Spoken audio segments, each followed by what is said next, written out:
Mon président de parti m'a appelé à minuit pour aller prêter serment le lendemain à 9h du matin. Je doute tout le temps, non, je me remets en question tout le temps. Mais à 9 ans, ça a été un grand chamboulement parce que du jour au lendemain, vous perdez un repère. Mais j'ai fait de ce chamboulement aujourd'hui ma plus grande force.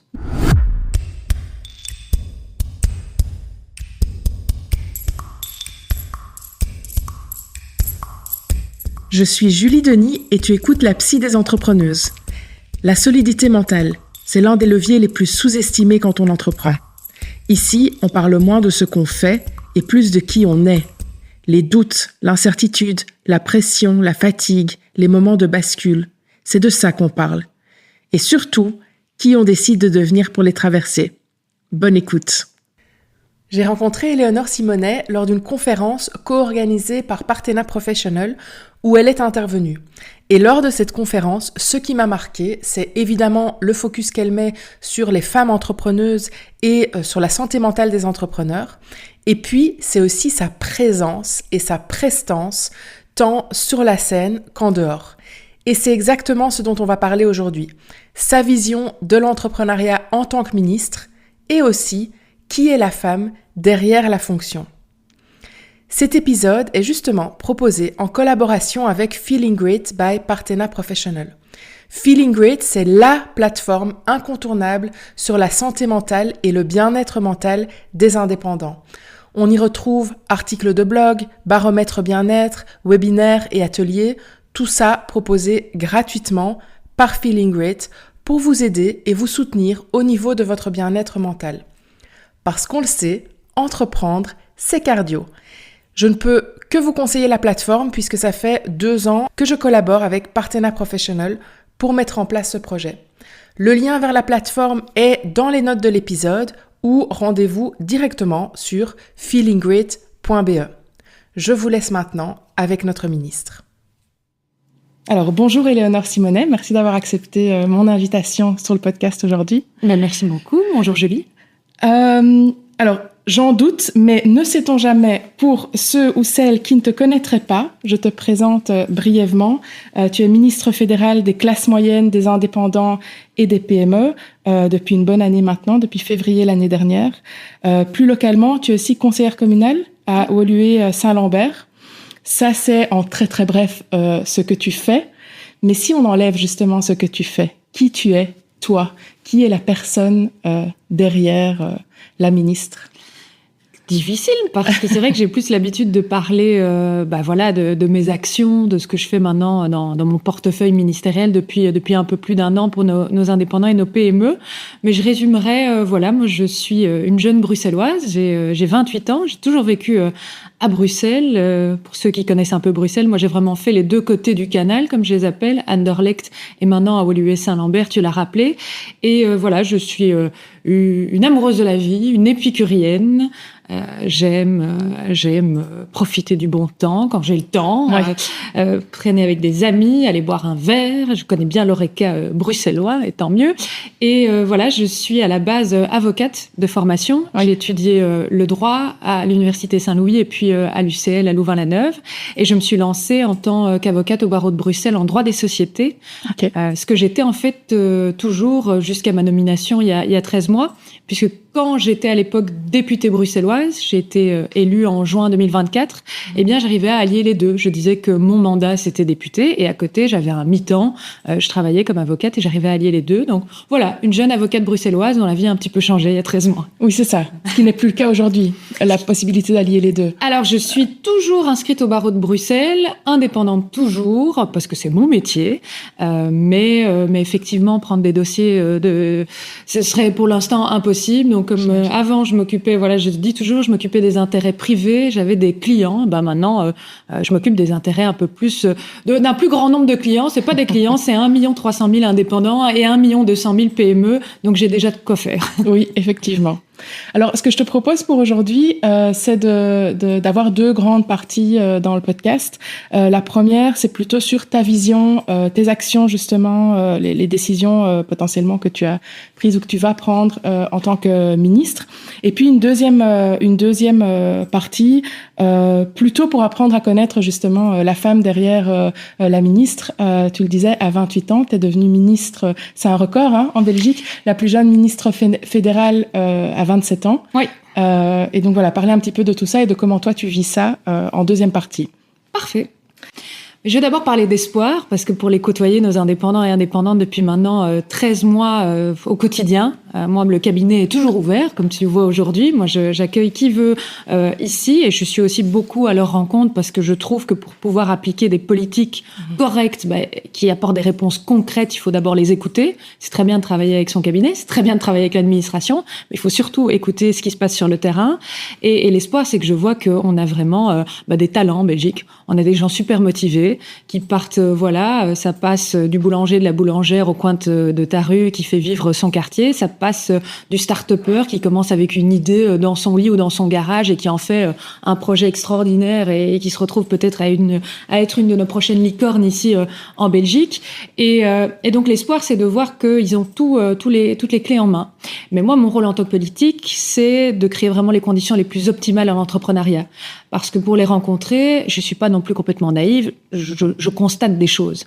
Il y a des obstacles, il y a des défis auxquels ils sont pour l'instant confrontés, la hausse des coûts de l'énergie, la pénurie de main-d'œuvre fiable et qualité, les charges patronales, embaucher c'est très cher à l'heure actuelle, la paperasse, l'accès au financement, c'est tout des constats que je fais. Mais en tant que politique, c'est bien beau de constater, mais à un moment, il faut passer à l'action. Donc, j'ai récolté ces défis. J'ai proposé au gouvernement, et ça a été approuvé par le gouvernement, un premier plan PME.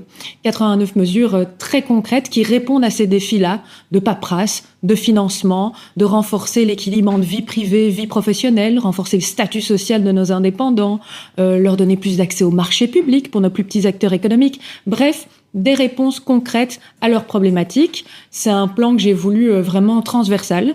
Ça touche le ministre de l'économie, ça touche le ministre des finances, ça touche aussi parfois des ministres régionaux. C'est une matière qui est quand même aussi très régionalisée. Et voilà, un premier plan qui essaye de balayer différents challenges. Je sais pas, on aura peut-être l'occasion d'en parler après de manière plus détaillée. Mais voilà, les écouter et proposer des mesures concrètes. Alors, moi, l'angle du podcast et avec mon métier, c'est la santé mentale, avec un focus plus spécifique sur les femmes entrepreneuses. Donc, je vais te poser quelques questions plus spécifiques par rapport à ça. Par rapport à la santé mentale, ton prédécesseur, David Clarinval, avait lancé il y a 2 ans des actions autour de la santé mentale des indépendants, notamment via les caisses d'assurance sociale, qui ont des nouvelles missions de prévention, de détection, d'orientation vers un réseau de soutien. En même temps, les chiffres des maladies longue durée, notamment les burn-out et les dépressions, ne font qu'augmenter. Alors les derniers chiffres que je voyais qui sont disponibles, ce sont ceux de 2023. Ils les comparent chaque fois avec 5 ans plus tôt. Donc entre 2018 et 2023, on voit uniquement pour les burn-out et les dépressions, plus 40% de maladies longue durée, donc plus d'1 an dans la population générale. Chez les indépendants, c'est plus 70%. Oui. Si on regarde uniquement les indépendantes, les femmes entrepreneuses, c'est plus 78%. Moi, ça m'interpelle évidemment, encore une fois, vu mon métier. Mais c'est énorme. Quelle est ta vision aujourd'hui? Alors, sur 3 choses plus spécifiques.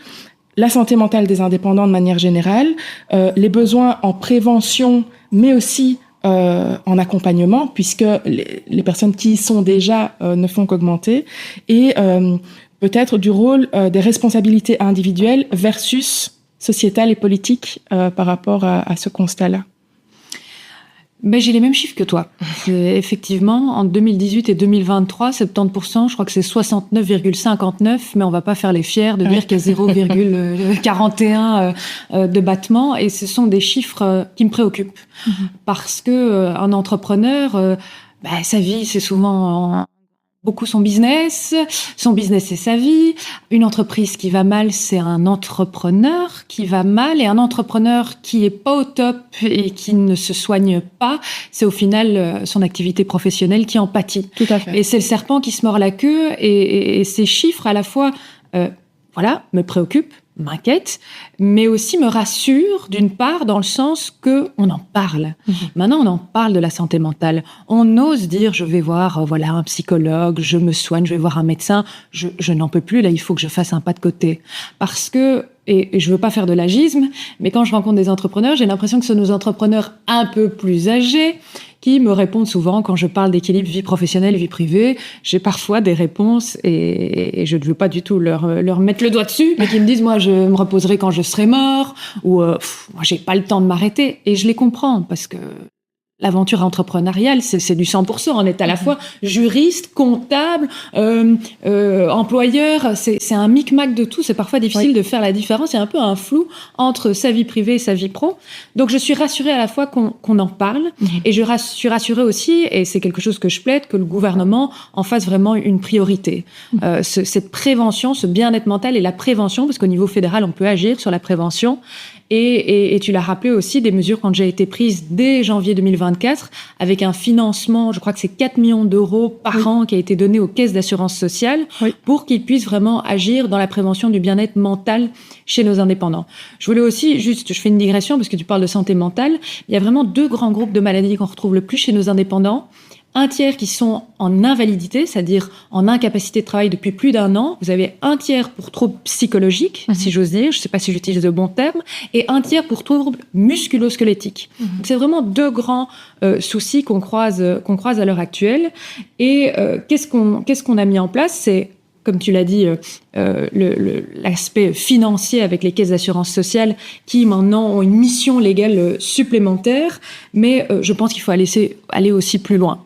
On a déjà mis sur place en 2021, il y avait eu un plan d'action fédéral bien-être mental au travail qui avait été mis en place pour renforcer la détection précoce du stress, du burn-out, pour mettre en œuvre des mesures de prévention de risques psychosociaux au travail pour l'ensemble des travailleurs. Et il y a un réseau qui s'appelle le Réseau fédéral Mental Health at Work qu'on va continuer à intensifier avec notamment aussi un financement plus accru pour la sécurité sociale. Moi-même, dans mes compétences, je vois plusieurs choses qu'il faudrait mettre en place. Alors, je les teste avec toi. C'est à l'étude aussi avec les partenaires sociaux.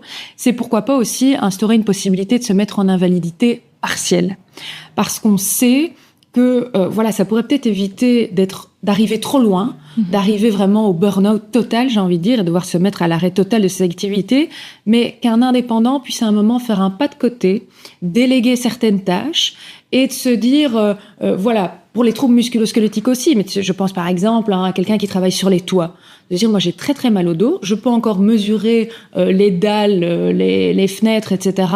Ça, je peux encore faire ce travail, on va dire, plus intellectuel, mais je ne peux plus commencer à aller monter sur les toits, c'est un travail trop physique pour moi. Mais je trouve qu'on pourrait instaurer une possibilité de se mettre en invalidité partielle, pour qu'on ait une petite sonnette d'alarme et se dire, moi, là, il faut que j'arrête. Il faut que je souffle un petit peu. On va continuer, je te l'ai dit, donc étendre la politique de prévention via un soutien financier au niveau du régime de la sécurité sociale.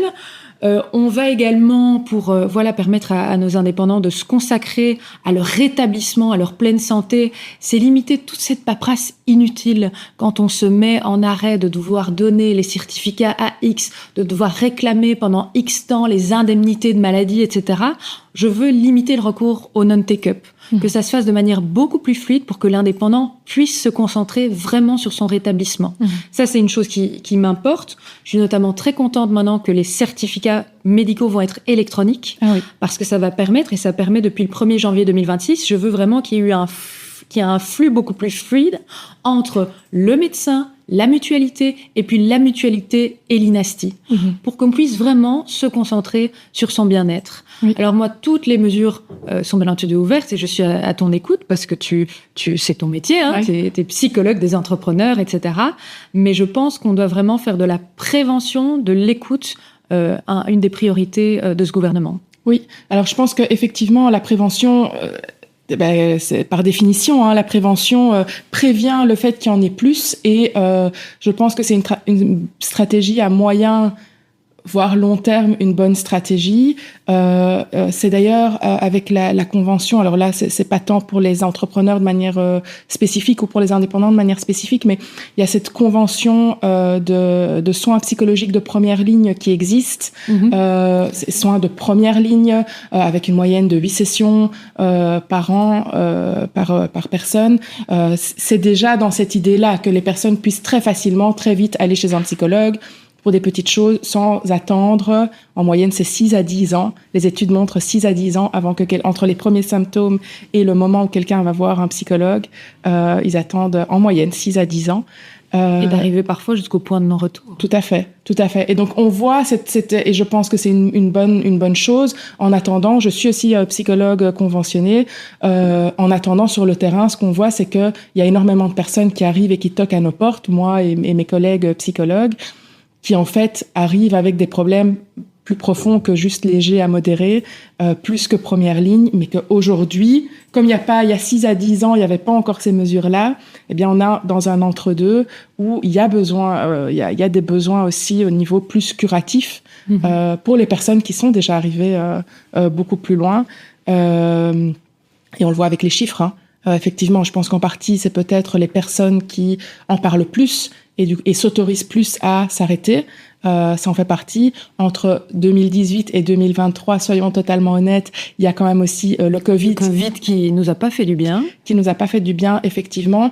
Et spécifiquement au niveau de la santé mentale, qui a permis de normaliser, je pense, en partie, le fait que tout le monde peut ne pas aller bien. Moi, c'est ma vision de ça. Mais tout le monde, pour une raison ou pour une autre, ne s'est pas senti bien pendant le Covid. Et c'est pas parce qu'on était fou, c'est juste parce que le contexte a fait on était fou, c'est un des préjugés qu'on peut avoir. On va chez le psy parce qu'on est fou. Non, tout le monde peut ne pas aller bien parce que raison X, Y, et c'est tout à fait normal. Et donc, de normaliser un petit peu ça influence probablement les chiffres aussi. Je crois, et je fais peut-être un parallèle, et tu me dis ce que tu en penses, mais j'ai l'impression que le Covid, ce qui a révélé aussi, certains couacs de santé, si j'ose dire, et voilà, un mal-être chez beaucoup d'entre nous, c'était le sentiment d'isolement, d'être fort seul. Et en discutant avec certains de nos indépendants, etc., qui ont l'occasion de s'ouvrir à moi, si j'ose dire, il y a parfois aussi ce sentiment d'être seul dans la prise de décision, de devoir tout assumer tout seul, de devoir aussi, au sein du boulot, de devoir tout assumer seul, mais aussi vis-à-vis de sa vie privée, de devoir dire, voilà, je suis chef ou chef d'entreprise et je dois assumer. J'ai pas le droit de flancher. Et donc, on se retrouve isolé. Et donc, je connaissais pas les chiffres. On attend 6 à 10 ans avant de tirer la sonnette d'alarme. Je pense que c'est quelque chose que beaucoup d'indépendants, gardent leurs problèmes pour eux, n'osent pas en parler, et attendent parfois le timing trop loin. Et je ne peux que rappeler, mais là c'est vraiment quand on est on arrive loin dans le mal-être, si j'ose dire.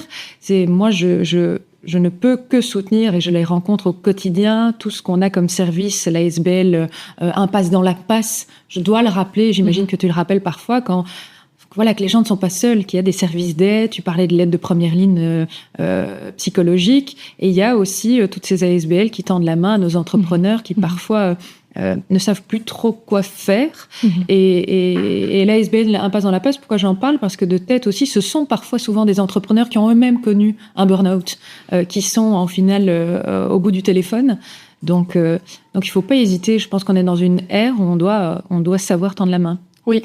Oui, alors je rebondis en même temps, je passe à une autre question que je voulais te poser. Comment est-ce que la sécurité sociale pourrait évoluer pour offrir un meilleur statut aux indépendants? Je pense par exemple aux indépendants en difficulté financière, puisqu'il y en a quand même pas mal aussi, où la première chose qui va sauter, c'est une des premières choses, c'est le fait de payer ses cotisations sociales, et du coup ne pas se retrouver en ordre de mutuelle, donc ne plus être couvert par la sécurité sociale.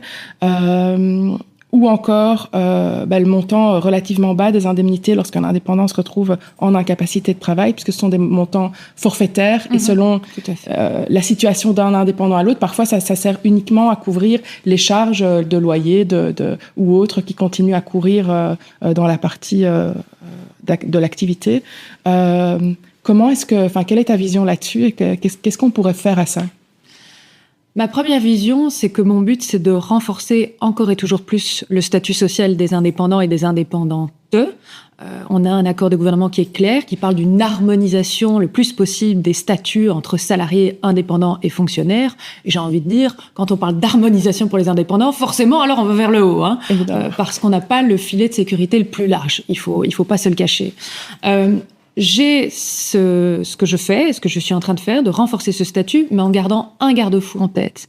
C'est que je ne veux pas augmenter les cotisations sociales des indépendants. Parce que quand j'en écoute certains, pas des indépendants, plutôt, on va pas faire de politique ici, mais plutôt des gens de l'opposition, ou qui, voient parfois les entrepreneurs ou les indépendants comme des vilains patrons, ou bref, j'arrête les détails, mais on n'a pas toujours les mêmes visions. Ils sont parfois déconnectés en disant que la sécurité sociale des indépendants devrait être plus solidaire, les indépendants devraient payer plus de cotisations sociales, etc. Ça, c'est juste pas possible. On est déjà à 20,5%. Plus vous avez les frais de gestion, et ce qui sont bien normal, mais les frais de gestion de votre caisse d'assurance sociale, je veux renforcer sans augmenter les cotisations sociales. Tu parlais des indépendants, souvent, alors, quand il y a des revenus un peu plus faibles, qu'est-ce qu'on fait? On fait l'impasse sur le paiement des cotisations sociales. Et le problème, c'est que si on ne paye plus ces cotisations sociales, tu l'as dit, alors on perd sa couverture. Et notamment, ce n'est plus compté pour vos années de pension, par exemple. S'il n'y a plus de paiement de cotisations sociales, il n'y a plus de droits sociaux qui sont acquis et qui sont créés. Moi, ce que je veux dire à nos indépendants, c'est que quand ils rencontrent un souci financier, un couac, leur premier interlocuteur, ils peuvent toujours m'écrire et on répond à tout, mais leur premier interlocuteur, c'est leur caisse d'assurance sociale. Oui. Il y a possibilité de demander des dispenses de cotisation sociale. La caisse va pouvoir analyser avec l'INASTI vraiment quelle est votre situation financière actuelle. Demander une dispense, demander un report. Il y a aussi le droit passerelle qui est là, et j'insiste.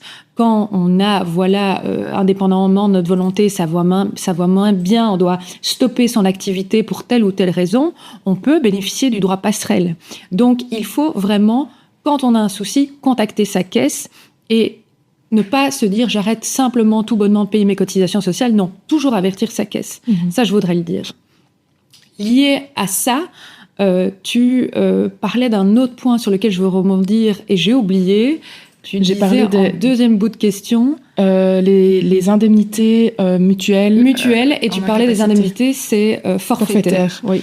Eh bien, et c'est en discussion avec les partenaires sociaux, et ma proposition doit encore être adaptée, mais j'aimerais bien qu'on passe à des indemnités proportionnelles, avec un plafond, un minima et un maxima, mais qu'on puisse beaucoup plus se baser sur les revenus réels de l'indépendant qui se mettrait en incapacité pour qu'il puisse couvrir tous ses frais qu'il a habituellement. Oui. Donc ça, c'est à l'étude.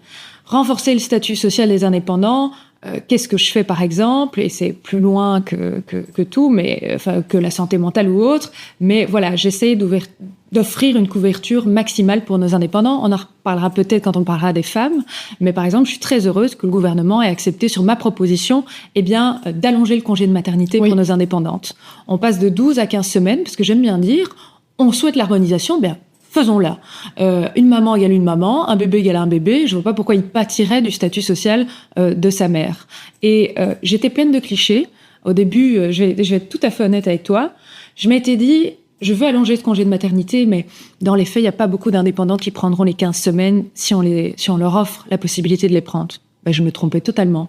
Parce que à l'heure actuelle, les indépendantes qui prennent déjà leurs 12 semaines, qui est le montant max que ce qu'elles peuvent à l'heure actuelle, c'est 87% des mamans qui viennent d'accoucher.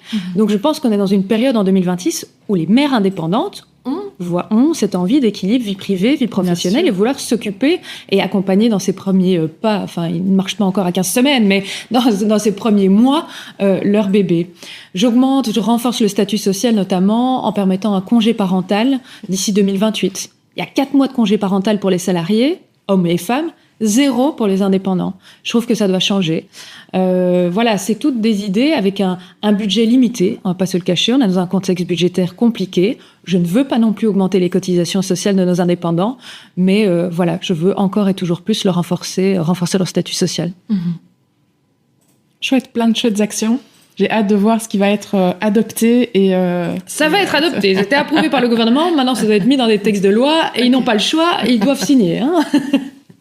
Alors, on parlait justement d'entrepreneuriat féminin qui progresse. En même temps, il reste confronté à des obstacles spécifiques. Dans le dernier baromètre du réseau Diane, sur l'entrepreneuriat féminin, qui a étudié l'entrepreneuriat féminin à Bruxelles et en Wallonie, on voit que près de 60% des femmes entrepreneuses gagnent moins de 2 000 € net par mois. Que la moitié ont un chiffre d'affaires inférieur à 50 000 € par an. Alors là, c'est chiffre d'affaires, évidemment, il y a les dépenses, coûts à enlever et puis les cotisations sociales, impôts, etc. Alors, quand tu vois ces chiffres, qu'est-ce qu'ils te disent sur la réalité de l'entrepreneuriat féminin aujourd'hui ? Ce qu'ils me disent, c'est que on voit que les femmes se concentrent encore sur de l'entrepreneuriat plus dans les services, oui, plus dans le commerce. Et sont beaucoup plus sujettes aussi, au contexte, je vais dire, socio-économique, elles sont plus sujettes au changement d'habitude de consommation, etc. C'est souvent des services un peu plus précaires qui sont choisis, des choix de carrière un peu plus précaires qui sont choisis par nos femmes. Et ça me fait surtout dire aussi un autre chiffre, moi, qui me questionne, c'est que on a 47% de femmes dans la population active, mais seulement 36% d'indépendantes. Oui. Avec moi un objectif qui est assez clair, mais c'est elles qui ont les clés en main, ce sont elles, nos entrepreneuses et nos chefs. C'est que j'aimerais bien qu'on arrive à 40% d'ici la fin de la législature. Parce que on voit, et c'est même des études, c'est pas moi qui le dis, c'est qu'un bon ratio dans tous les domaines hommes-femmes, ça crée plus de créativité, ça crée plus de symbiose. C'est les femmes qui y gagnent, mais c'est aussi toute notre économie et notre société dans sa globalité. Et les constats que je fais, c'est il y a différents obstacles encore en 2026 à l'entrepreneuriat féminin. Ou l'entrepreneuriat porté par des femmes. Je sais qu'il y a beaucoup de femmes qui n'aiment pas qu'on parle d'entrepreneuriat féminin parce qu'elles trouvent que c'est réduisant et que c'est forcément on serait femme entrepreneur et on s'occupe, je vais être très cliché, mais de cosmétiques et des choses comme ça. Eh bien, l'entrepreneuriat porté par des femmes, il y a des obstacles. Il y a une charge familiale qui pèse encore trop sur les femmes à l'heure actuelle. Il y a un accès au financement qui est plus compliqué. On voit, et ce que j'entends, il y a des trop grandes difficultés à avoir accès à, par exemple, des crédits bancaires. Et il y a aussi un accès qui est plus limité que les hommes au réseau, au networking. Et donc, comme toujours, moi, je trouve que pendant au début, il faut faire des constats, il faut écouter, mais il faut aussi agir.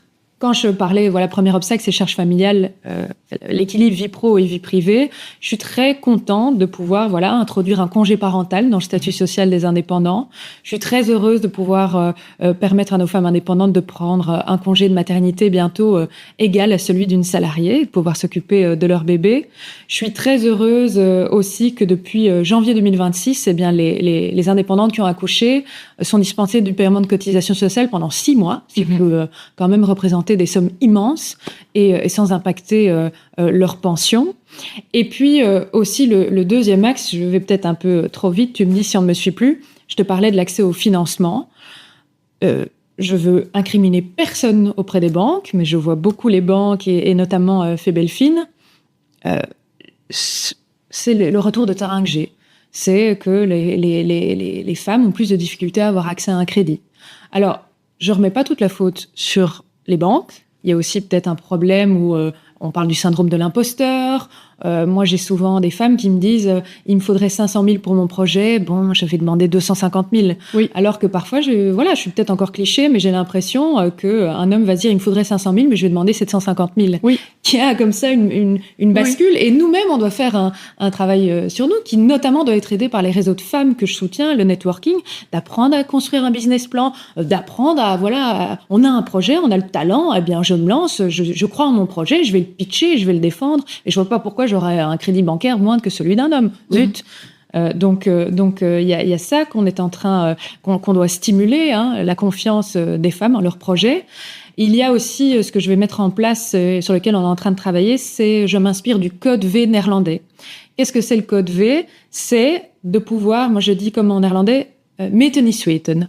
On va cartographier quels sont les crédits bancaires octroyés à nos femmes, pour quelle garantie, pour quel montant, afin de voir réellement s'il y a un problème. Je dis pas, c'est pas parce que je lance ce code V que je dis qu'il y a un problème, mais au moins, on va pouvoir mener des politiques publiques beaucoup plus concrètes si on a les chiffres. De voir vraiment s'il y a une différence entre les crédits octroyés aux hommes et aux femmes.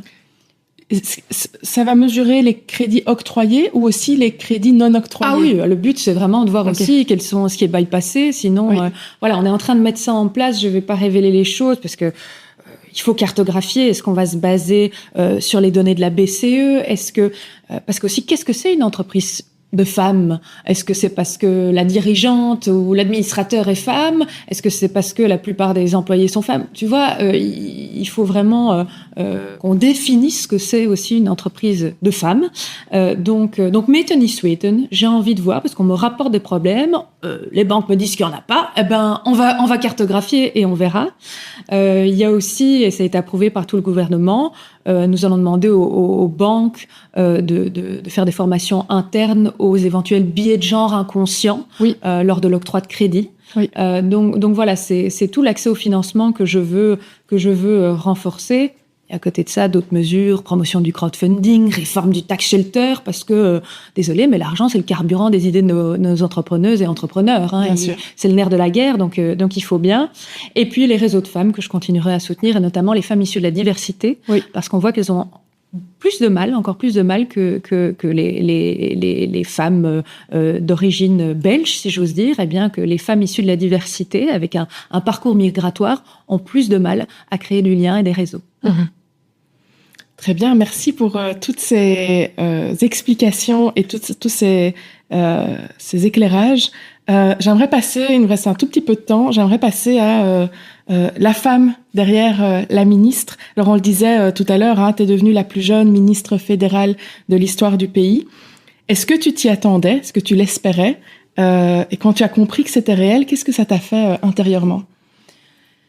Je m'y attendais absolument pas. Et c'est pas de la fausse modestie, alors que dans les faits, j'avais un petit carnet dans lequel j'avais mis ma tenue et comment enfin, vraiment, ça a été une surprise, une très belle surprise. Mais donc moi, j'étais avocate, j'étais députée depuis 6-7 mois. Déjà, moi, j'avais été très surprise d'être élue députée, puisque pour la petite histoire, il y avait 72 candidats sur la liste, puisqu'il y a 72 places au Parlement bruxellois dans la section francophone qui sont à pourvoir. J'étais avant-dernière sur la liste. Je veux dire que je devais aller faire ma voix toute seule. Hein. Il n'était pas question de bénéficier du pot ou quoi que ce soit. Enfin bref, je sais pas si tu vois, mais bref, le pot. Il fallait faire ses voix toute seule. Donc déjà là, ça a été un immense honneur parce que c'était la reconnaissance et la confiance des Bruxelloises et des Bruxellois de me permettre de siéger au Parlement. Voilà, j'avais fait toute une campagne pour plus de sécurité à Bruxelles, pour l'attractivité économique. Il y a 3000 entreprises qui partent chaque année de Bruxelles. Hein, je pose ça là. Et bref, et puis je vivais ma vie avec mon mandat de députée, mon métier d'avocate, et en un soir, tout ça, je ne vais pas dire voler en éclats, mais tout ça a changé. Je ne m'attendais absolument pas à être ministre. On m'a appelé, mon président de parti m'a appelé à minuit pour aller prêter serment le lendemain à 9h du matin. Oh, wow. Donc, crois-moi que j'ai pas dormi de la nuit. Et voilà, et me confier cette responsabilité, c'est le moteur de notre pays, hein, les PME et les indépendants. Donc voilà, c'est une responsabilité que j'ai acceptée avec la plus grande humilité. Je me suis directement mise au travail, ça y a pas de doute. Mais je t'avoue, pendant quelques jours, je marchais un peu sur l'eau. Dans le sens, j'étais comme groggy. Je prends souvent l'exemple, désolé, mais j'avais l'impression un peu d'être saoule en permanence, alors que je buvais pas. Hein. Voilà, c'était un tel changement dans ma vie que voilà, il a fallu prendre ses marques, composer le cabinet, m'entourer de gens de confiance. C'est très important d'être bien entouré. Hein. Moi, je ne vois pas du tout la solitude de la prise de décision que je citais avant pour les indépendants où ils me disent ils se sentent seuls. Moi, je me sens pas du tout isolée, que ce soit voilà, je je concerte beaucoup les gens, les partenaires sociaux, les entrepreneurs eux-mêmes, mon cabinet, les administrations. C'est un travail à 10 000 mains qu'on est en train de mener. Et bref, je m'éparpille sur ta question, pardon, mais ça a été un changement de vie total et une certaine émotion. Voilà, quand on dit qu'on veut que la classe politique change un peu, rajeunir les cadres, d'apporter des idées nouvelles, ça doit aussi s'accompagner de faire confiance aux jeunes et aux plus jeunes, aux gens qui n'ont pas une expérience en politique de 20 ans. Moi, je suis contente de faire partie d'un parti qui donne sa chance aux jeunes, et notamment aux jeunes femmes. Donc voilà, une mission qu'on m'a confiée à un jeune âge, mais que je prends avec la plus grande responsabilité. Est-ce que tu as hésité? Donc tu me dis, minuit, on t'appelle, tu dois prêter serment le lendemain matin à 9h. Est-ce que tu as hésité à accepter? Je n'ai pas hésité une seule seconde. Ok. Pas une seule seconde. Parce que voilà, c'est une mission quand on est... Je ne pensais pas être ministre. Je ne l'ai jamais souhaité. Moi, mon rêve, c'était d'être avocate. Donc moi, mon rêve, je l'ai accompli, si j'ose dire. Et de base, moi, je pensais pas du tout faire de politique. Donc, c'est quelque chose qu'on refuse pas, parce que quand on est 100% motivé et qu'on croit au projet, on y va à fond. Et moi, j'ai toujours dit, pourquoi est-ce que je me suis lancée en politique? Pourquoi est-ce que je me suis mise sur la liste des élections régionales? C'est parce que j'en avais marre de pester dans mon canapé en disant, il n'y a rien qui va. Quand on veut changer de paradigme, on nous donne la possibilité de prendre ses responsabilités et de changer les choses qui ne vont pas, on le fait et on fonce. Oui. Dans ces premiers mois, qu'est-ce qui a été le plus difficile? Ce qui a été le plus difficile, si je dois vraiment parler de moi et moins d'aspects compétences, les dossiers qui ont été les plus difficiles à porter ou les plus gros obstacles, personnellement, c'est que ma vie privée en a pris un petit coup. Oui. On va pas se le cacher. Il m'a fallu du temps pour trouver un rythme de croisière. Pendant plusieurs semaines, moi, j'ai même mis de côté, simplement le fait d'aller manger avec ma maman pour lui parler de cette expérience folle et de souffler un peu après avoir été nommée. J'ai mis des mois aussi à repasser un vrai moment de partage avec mes amis. Je mettais ça un peu de côté et en fait, il faut pas le faire. C'est ce que je dis aussi à nos indépendants et indépendantes. Il faut prendre le temps pour soi. Oui. Parce que il y a un célèbre politique français, dont je ne citerai pas le nom, qui a toujours dit « travailler plus pour gagner plus ». Moi, je dis qu'il faut travailler mieux pour gagner plus, dans le sens pour pouvoir booster son activité professionnelle en tant qu'indépendante. Il faut travailler mieux et dans le sens pouvoir s'octroyer des temps pour soi. Il faut pas user la corde. Oui, il y a beaucoup de parallèles à faire effectivement entre la vie politique ou les politiciens et les entrepreneurs et la vie entrepreneuriale, je pense. Comment tu fais justement pour rester solide dans la pression, préserver cet équilibre personnel? Comment tu fais aujourd'hui? Je pense que depuis toujours, j'ai été un peu une teigne. J'espère être sympathique, mais non, j'ai toujours... un peu pris sur moi, on va dire. Je ne veux pas faire Cosette, mais on en parle, on est en discussion liée. Moi, j'ai perdu mon papa très jeune, à 9 ans. On s'est retrouvés avec ma maman dans un déménagement, avec un nouveau beau-père. Comme ça, vous avez tous les détails. Avec mon frère, on s'est beaucoup soutenus. Et je pense que j'ai grandi un peu plus vite que les autres. Et ce qui m'aide, je pense, aujourd'hui à savoir mener cette fonction qui demande quand même de la pression et beaucoup de responsabilités. Moi, je porte des dossiers. Alors, c'est un travail avec les administrations, avec tout le monde, avec les entrepreneurs eux-mêmes, mais c'est moi quand même qui dois mettre le saut final, si j'ose dire, et j'assume toutes les responsabilités. Bête exemple, tout courrier qui est envoyé ici au cabinet, je les relis tous. Je réponds à tout le monde. Tout repasse par moi parce que c'est moi. Si je donne une mauvaise information à un indépendant ou une indépendante, j'en assume la pleine responsabilité. Et donc, je crois que j'ai grandi vite et ça m'a forgé une certaine carapace Ce qui ne veut pas non plus dire que je suis insensible, hein, mais voilà, l'important d'avoir le plus possible confiance en soi, d'être sûr de ses idées, de les défendre, de se battre pour, mais aussi d'être bien entouré. Ça, c'est très important. Les amis, la famille et les collègues. Oui. Merci de souligner ça, parce que je pense que quand on parle de santé mentale, de bien-être mental, de solidité, etc., on parle beaucoup ou même quand on parle d'entrepreneuriat féminin, j'entends beaucoup comment augmenter sa confiance en soi, comment être plus, s'affirmer plus, etc. Et c'est important, ça c'est ce que nous, on peut faire individuellement, et en même temps, l'entourage, le soutien, on parle de charge familiale, par exemple. Les femmes, on peut leur dire, oui, il faut un meilleur équilibre vie privée, vie professionnelle, mais enfin, si l'entourage soutient plus aussi, ce n'est pas que quelque chose d'individuel, c'est aussi quelque chose qui est porté par les personnes avec qui on s'entoure. Tout à fait. Et c'est l'entourage qui doit être là, et c'est aussi le regard de la société qui doit être là et qui doit être changé. Tu parlais de charge familiale, j'étais encore très choquée la dernière fois. C'était une entrepreneuse me disait moi, écoute, je vais plus spécialement le soir participer à des panels ou à des networking parce que je me retrouve parfois avec certaines personnes, hommes ou femmes, qui me font une réflexion en disant tu viens parler à 20h, mais t'as pas des enfants, toi, t'es pas à la maison. Enfin, 2026, c'est des propos qu'on ne peut plus entendre. Ouais. Donc c'est le regard aussi de la société qui doit changer sur la charge familiale aussi, on réglera pas le problème malheureusement en une discussion aujourd'hui, mais je pense qu'on fait partie de cette génération de femmes et hommes qui voyons l'entrepreneuriat d'une manière différente, une répartition des charges d'une manière différente, avec un ménage qui se construit à deux ou en solo, enfin bref. Tu disais tout à l'heure que tu prends, alors que tout repasse par toi, que tu assumes les décisions. Ici aussi, tu es bien entouré. Il y a des décisions à prendre. Cette décision finale, par contre, c'est toi qui la prends.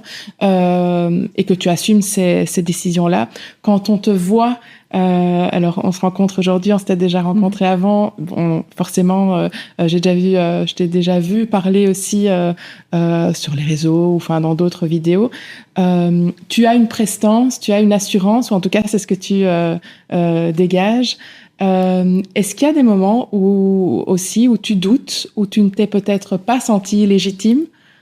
Je doute tout le temps. Non, je me remets en question tout le temps. Est-ce que c'est vraiment la bonne décision? Est-ce qu'il faut faire comme ça, pas comme ça? Je pense que le doute est sain aussi, de pouvoir chaque fois, tous les jours, se remettre en question et d'être sûr d'aller dans la bonne voie, que ce soit au niveau privé que professionnel. Est-ce que c'est la bonne décision que je fais pour ma vie perso? Ce n'est pas parce que j'assume mes convictions, que je les défends, que je les bats parfois ardemment. On me dit parfois que j'ai la voix qui porte un peu trop fort, c'est parce que j'y crois tellement et j'ai tellement cette fougue de vouloir faire avancer les choses que voilà, parfois je parle très très vite, de façon très intensive, mais la remise en question, elle est tous les jours. Je me l'impose à moi, la remise en question, et j'aime aussi qu'on me confronte à mes idées, je vais pas dire qu'on me mette en difficulté, mais qu'on me challenge. Je crois que c'est sain. Et voilà, non, j'ai pas besoin de te rassurer, mais je te le dis, c'est un savant mélange entre mise en question et confiance. Oui, et comment tu fais pour, du coup, malgré les doutes qui peuvent être là, quand même passer à l'action, quand même y aller, quand même avancer, prendre ses décisions et les défendre? Parce que... Alors, on dit toujours, il y a les imbéciles et il y a que les imbéciles qui ne changent pas d'avis. Il faut pouvoir changer d'avis quand on sait qu'on a fait un faux pas. Mais quand j'arrive à prendre la décision, que je l'ai mûrement réfléchie, à partir du moment où je décide de quelque chose, je le défends à fond. Et je suis convaincue de mon truc. Donc, je ne sais pas si je réponds vraiment à ta question. Mais si je comprends bien, il y a un espèce de processus où tu doutes, tu remets en question, tu écoutes peut-être aussi... Je confronte, j'écoute tout le monde. Et puis, à un moment, il y a une prise de décision. Voilà, je brainstorm, j'écoutais tout le monde. Du plus à droite, je parle même pas politique, mais je veux dire l'idée la plus à droite jusqu'à l'idée la plus à gauche. Je fais ma petite tambouille. j'ai ma décision en tête, je la prends et maintenant je vais la défendre. Et une fois que cette décision-là est prise, là, c'est avec assurance et le doute est parti. Puisque tout a été... Tout a été pesé, le doute est parti, je prends la décision et j'en assume les conséquences si la décision était mauvaise. Oui. Alors, tu parlais tout à l'heure du fait que tu as perdu ton papa à 9 ans. Mm-hmm. C'est une épreuve. Mm-hmm. Perdre un parent, dans tous les cas, perdre un parent enfant encore plus. Qui était la petite Éléonore de 9 ans?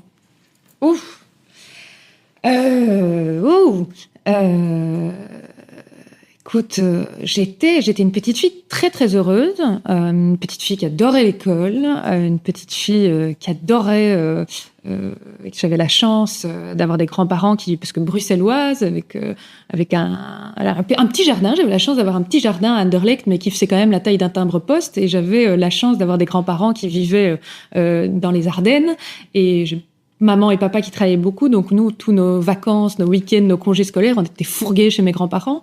Et donc j'ai une petite fille qui adorait, qui m'inventait des histoires, me baladait toute la journée dans les bois, construire des cabanes. J'étais très, je pense, créative, pas très artistique, mais créative. Je fourmillais d'idées.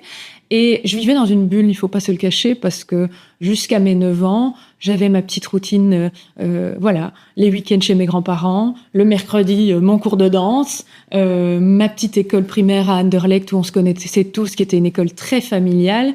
Et j'ai eu la chance vraiment d'avoir une très belle enfance, de vivre dans une bulle à Anderlecht, mais bulle qui a complètement explosé à 9 ans. Alors, même si ma maman...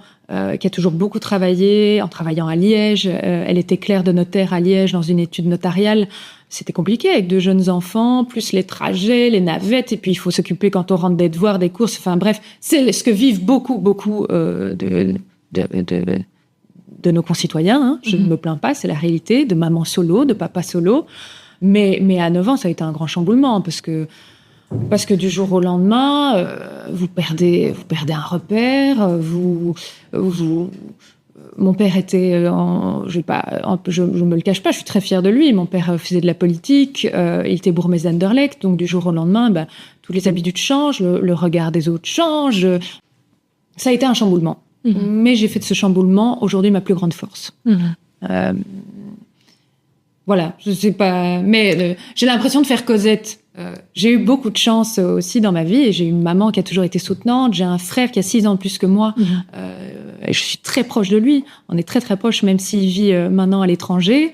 Mais voilà, c'est une situation que vivent beaucoup d'enfants. En plus, je veux dire, je pense que quand on perd un parent, même à 40, ça reste toujours un drame. Hein, donc voilà, je veux pas faire Cosette, mais vu qu'on parle à cœur ouvert, oui, ça a été jusqu'à présent la plus grande épreuve de ma vie. Oui. Que dirais-tu aujourd'hui à la petite Éléonore de 9 ans? Je lui dirais de continuer à écouter les autres, comme elle le fait maintenant, mais à prendre ses décisions par elle-même, comme elle le fait maintenant aussi. Puisque si j'avais dû écouter, par exemple, ma maman, je n'aurais ni fait de politique, ni fait l'avocature. Et c'est ma vie, pourtant, à l'heure actuelle. Donc, je dirais de continuer de rêver, de continuer à travailler dur, de continuer à profiter des bons moments. Et voilà, un peu tout ce qu'on a dit avant, de continuer à se remettre en question, de continuer à vraiment savoir ce qu'elle veut au fin fond d'elle, continuer à te questionner de ce que tu veux vraiment dans la vie. Et une fois que tu as pris la décision, bateau pour le devenir. Ouais. Dernière question, parce que je vois que notre temps est écoulé. Pour clôturer aujourd'hui, si une jeune femme qui hésite à entreprendre ou à prendre sa place, pas seulement dans l'entrepreneuriat, mais à prendre sa place, nous écoute aujourd'hui, qu'est-ce que tu aimerais lui dire ? J'aimerais lui dire que si elle a cette fibre entrepreneuriale et cette motivation, parce que très clairement, quand on se lance dans cette aventure entrepreneuriale, il faut être une passionnée. Il faut pouvoir être prête à se donner corps et âme pour le projet, parce qu'il y aura des difficultés techniques. On doit à la fois devenir comptable, je ne sais pas, quoi d'autre, qu'est-ce qu'on fait? Moi, c'est la vente, c'est la communication, c'est la comptabilité, c'est tout ça en plus du cœur du métier. Des réseaux sociaux maintenant, il faut être community manager pour pouvoir parfois lancer son business. Bref, je lui dirais qu'elle doit avoir une grande motivation, mais qu'elle doit aussi ne pas être isolée, bien s'entourer, de pouvoir accepter qu'on lui tende la main et aussi demander qu'on l'aide à construire son projet. C'est toutes des matières plus régionales, mais à l'heure actuelle, vous avez plein de possibilités qui s'offrent à vous avec Hub, avec Bruxelles Économie et Formation, pour ne parler que de la région bruxelloise. J'ai encore une amie maintenant qui se lance, elle était salariée dans un magasin de bijoux, et bien maintenant elle devient indépendante où elle va créer ses propres bijoux. Elle va bénéficier pendant 1 an du statut tremplin qui lui permet de toucher encore des allocations de chômage tout en lançant un projet entrepreneurial. Il y a plein d'aides qui sont à votre disposition. Renseignez-vous, allez pousser les portes, et si vous êtes motivé, vous y arriverez, et lancez-vous. Quelles sont les compétences ou les ressources internes dont elles auraient besoin, ces indépendantes, ces femmes qui veulent se lancer ou veulent prendre leur place dans un univers qu'elles ne connaissent peut-être pas encore? Passion, résilience et détermination. Ok. Tu dirais quoi, toi? Résilience, c'est sûr. Persévérance. Oui, je pense que résilience, persévérance. Et peut-être joie, optimisme. Chercher un petit peu, parce que c'est pas toujours simple. Et donc, continuer à voir aussi et célébrer les petites joies, les petites victoires du quotidien. Peut-être ça, moi. C'est vrai, step by step. Oui, exactement. Exactement. Merci beaucoup, Éléonore, pour ton temps aujourd'hui. Merci beaucoup à toi, Julie. Et à bientôt. À bientôt.